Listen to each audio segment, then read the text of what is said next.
Assalamualaikum warahmatullahi wabarakatuh. Waalaikumsalam warahmatullahi wabarakatuh. Selamat pagi. Puji syukur kita panjatkan kepada Tuhan Yang Maha Esa atas kasih dan perlindungannya sehingga kita dapat berkumpul di tempat dan waktu yang berbahagia ini.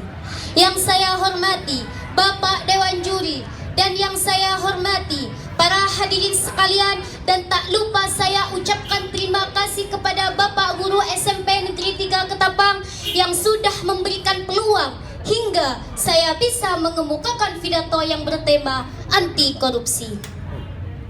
Kata korupsi memanglah tidak asing lagi untuk kita. Dengan harfiah, makna kata korupsi yaitu mengambil atau mengambil hak yang bukan kepunyaannya, memanfaatkan jabatannya dengan sembunyi-sembunyi. Banyak masalah korupsi yang berlangsung di negara kita. Di antaranya, masalah korupsi yang gencar diberitakan di media adalah masalah penggelapan pajak oleh oknum pegawai pajak koruptor yang kita kenal dengan julukan si mafia pajak, yaitu Gayus Tambunan. Indonesia adalah bangsa yang besar. Banyak yang bilang tanah kita tanah surga.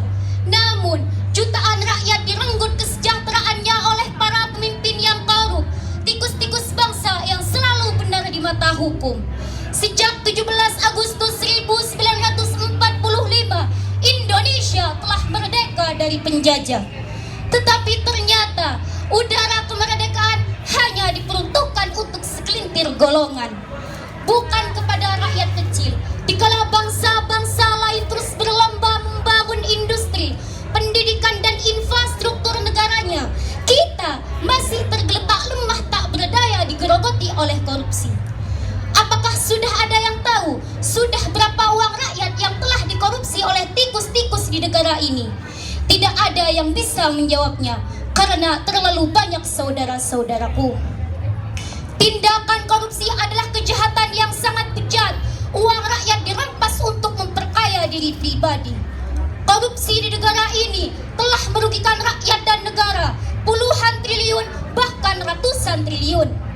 Korupsi jelas-jelas adalah virus ganas yang mampu menumbangkan suatu bangsa yang besar ini. Oleh karena itu, wajib kita basmi. Tetapi, masih adakah orang yang peduli dengan itu semua? Masih adakah orang yang peduli akan nasib bangsa? Masih adakah orang yang peduli akan hak rakyat yang terampas? Kalau masih ada yang peduli, bangkitlah, bersuaralah, jangan diam. Ini negeri kita, bangsa kita, tanah kita, rumah kita, dan kita tidak boleh membiarkan korupsi terus menindas rakyat. Kita rebut kemerdekaan untuk kita, wahai rakyat dan pemuda Indonesia. Agama Islam sendiri juga membagi istilah korupsi dalam beberapa dimensi, yakni riswah atau suap, syarakah atau pencurian, al-ghashishi atau penipuan, dan juga khianat atau pengkhianatan. Korupsi dalam dimensi suap atau riswah adalah perbuatan yang sangat tercela dan juga menjadikan dosa besar, dan Allah sendiri juga melaknatnya.